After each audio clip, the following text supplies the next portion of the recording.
Hey guys welcome back to the Coffee Glitch. आज का topic एक ऐसी इन्फ्लुएंसर का कंटेंट के बारे में है जिसका कंटेंट देख के लोग लिटरली कंफ्यूज हो जाते हैं कि ये रियलिटी है या सिर्फ अटेंशन ग्रैबिंग ड्रामा। मैं बात कर रही हूँ लाला टीवी की, जो लाला शेट्टी के नाम से भी काफ़ी फेमस है। इंटरनेट पे 8 मिलियन प्लस फॉलोअर्स, टिकटॉक पर 25 मिलियन से ऊपर। मतलब रीच का लेवल तुम समझ लो।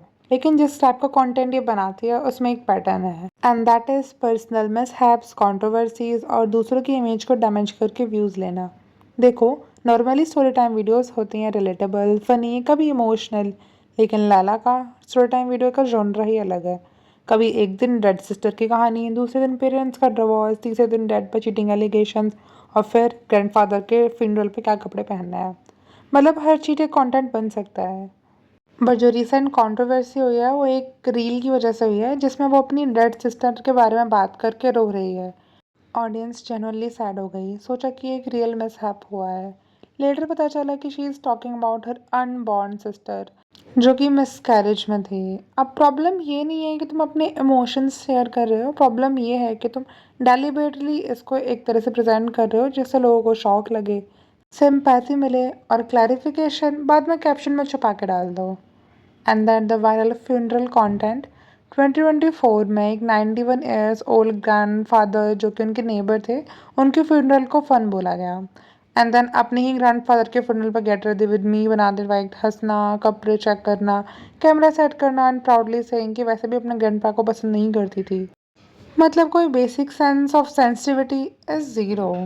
और ये सब कोई एक दो इंसिडेंट नहीं है। लाला टीवी अपने डैड के ऊपर भी चीटिंग एलिगेशंस पब्लिकली दिखा चुकी है। स्टोरी टाइम्स हैं जिसमें उनके फ़ोन में माई लव के नाम से एक कॉन्टैक्ट सेव है, फिर कॉल करके सस्पेंस जैसा क्रिएट किया गया है।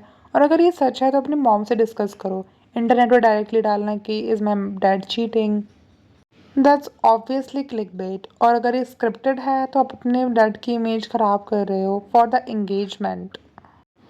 एंड उसके बाद अपने पेरेंट्स का डाइवोर्स को लेकर कभी स्ट्रगल स्टोरीज, कभी करंट चीटिंग एलिगेशंस, मतलब टाइमलाइन ही मैच नहीं करती। कभी बोलती है I grow up between the divorce parents, कभी दिखाती है कि डैड अभी भी मॉम पर चीट कर रहे हैं। कंसिस्टेंसी ना। उसके अलावा another viral controversy around her is the pets topic. उसका एक बर्ड है जो एलिजेटली उसके एग्स ने गिफ्ट किया है। उस बर्ड्स के एग के बाद उसको रिपीटेडली डिस्टर्ब करना कंटेंट के लिए, लाउड म्यूजिक का ब्लास्ट जस्ट टू सी कि ये बर्ड को सॉन्ग याद है या फिर नहीं। It's not irresponsible only, it's borderline animal cruelty.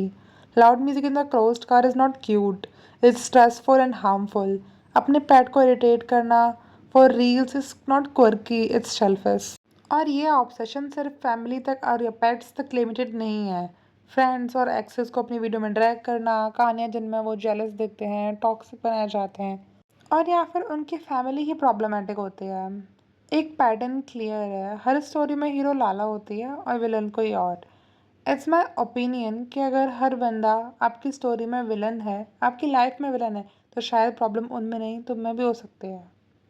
And at last देखो, अगर ये बात सच है तो obviously she is going through a lot और लोग सपोर्ट करेंगे। लेकिन जब तुम रिपीटेडली एग्जेजरेट कंटेंट बनाते हो, half truth half lies use करते हो या स्क्रिप्टेड ड्रामा को रियल लाइफ कहकर बेचो तो क्रेडिबिलिटी ज़ीरो हो ही जाती है। और लाला के केस में लगता है कि फेम और वायरलिटी की हंगर इतना स्ट्रांग है, चाहे वो अपने पेरेंट्स की इमेज हो, अपने पेट का कंफर्ट हो या अपने दोस्त का ट्रस्ट, सब एक रील के लिए कॉम्प्रोमाइज़ हो सकता है। At my opinion 25 million followers के साथ तुम डेस्परेट होने की ज़रूरत नहीं है। लेकिन जब तुम वायरल होने के लिए बाउंड्रीज क्रॉस करते हो, तुम अपने ऑडियंस को नहीं, अपने आप को डैमेज कर रहे हो। तो गाइस, आप बताओ लाला का कंटेंट क्या आपको जेन्युइन लगता है या फिर स्टेज ड्रामा? कमेंट में अपने ओपिनियंस को ड्रॉप करो। और अगर आपको ये वीडियो अच्छी लगी है तो ऐसी एक और वीडियो मैंने स्क्रीन पर लगा दिया है। Till then, like, share, subscribe to the video and also stay sharp, stay happy and don't fall for filters.